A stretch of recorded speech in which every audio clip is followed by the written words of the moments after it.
Shocking details are emerging surrounding the killing of 3 hostages by Israeli Defense Forces, which IDF officials now say violated the military's rules of engagement. Joining me now from Tel Aviv, NBC's Hala Garani. Hala, welcome. So what is the IDF now saying about how these 3 young men were killed? Well, you can only imagine the anguish of the families when they hear the details of how their loved ones were killed. They had made it all this time in captivity alive. And according to an IDF official who was speaking to reporters, forces under intense pressure in the Gaza Strip, meters from an IDF position saw these 3 individuals come out, all without shirts, holding a stick with a white cloth attached, so a surrender flag, essentially. A soldier feeling threatened opened fire.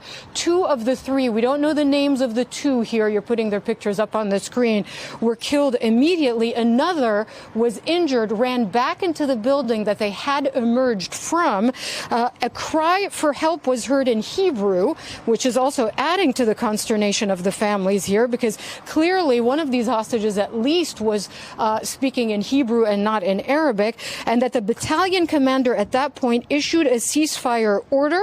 But there was another, quote, burst of fire toward the 3rd figure, and that's when that 3rd person was killed. Again, we don't know which one was killed after having run back into the building. We don't know which 2 were immediately shot down, but you have some tremendous anger and frustration being expressed by the families of the hostages still in detention. We understand 128 still inside the Gaza Strip, and they are gathering at what has now been called Hostage Square. They are vowing to set up camp in front of government offices until there is a plan that is laid out by the government of Benjamin Netanyahu to get their loved ones out. I should note the 3 who were killed tragically weren't the only people who were killed whose death got a lot of attention and reaction. There was also the cameraman for Al Jazeera, Samer Abu Dakka. He was killed and for several hours waited for emergency services to get to him, and they were not able to save his life. Meantime, briefly, and that's the funeral, by the way, that was being held for Samer Abu Dakka inside of Gaza. The national security advisor is saying that he met with the Mossad chief. There are reports, perhaps, that these talks to come up with some sort of ceasefire arrangement are gaining new momentum. That is the hope, at least. This is what Jake Sullivan said about meeting with the head of Mossad in Tel Aviv. Listen.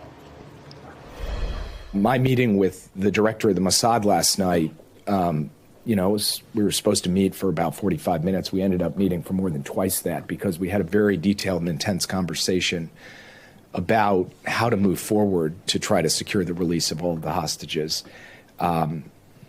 Ultimately, that will be something that we have to work in a very sensitive way between the U.S. and Israel, working with Qatar, with Egypt, with other actors. And so I will leave that conversation where it belongs, in those sensitive channels. All right. So obviously for the hostages' families and many others in Gaza that really want the fighting to stop, these will be some crucial days. We'll be looking out for any signs that a new ceasefire deal might be in the works, Alex.